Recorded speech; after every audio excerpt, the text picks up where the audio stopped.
आज हम उन मिथ्स का जिक्र कर लेते हैं जो दूध पिलाने वाली माओ को बर्दाश्त करने पड़ते हैं। कहते हैं कि दूध पिलाने वाली माँ जो है वो कोई सख्त चीज नहीं खाएगी, वो कोई ठंडी चीज नहीं खाएगी। वो सख्त चीज खाएगी तो बच्चों के पेट में दर्द होगा, वो ठंडी चीज खाएगी तो बच्चे को ठंड लग जाएगी, वो गर्म चीज खाएगी तो बच्चे को यरकान हो जाएगा, वो ज्यादा पानी पिएगी तो बच्चे को मोशन लग जाएंगे, वो मटर खाएगी तो बच्चे, अगर वो पालक खाएगी तो बच्चे के पेट वो में फिरेगी, बच्चा सोएगा नहीं। तो ये तमाम मिथ्स हैं। बच्चे के दूध में माँ की गिजा का कोई भी असर नहीं।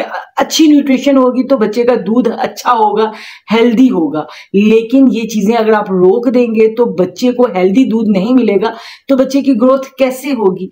दूध पिलाने वाली माँ जो है वो फल भी खा सकती है, वो सब्जियां भी खा सकती है, वो ऑरेंज भी खा सकती है, वो बनाना भी खा सकती है, वो मैंगो भी खा सकती है, और वो सालन खा सकती है, रोटी खा सकती है, पालक खा सकती है, मटर खा सकती है, वो सब खा सकती है। उसके खाने से उसके बच्चे के दूध में कुछ खराबी नहीं होने वाली। तो लिहाजा ये रिस्ट्रिक्शंस दूध पिलाने वाली माओ के ऊपर लगाना बंद कर दें।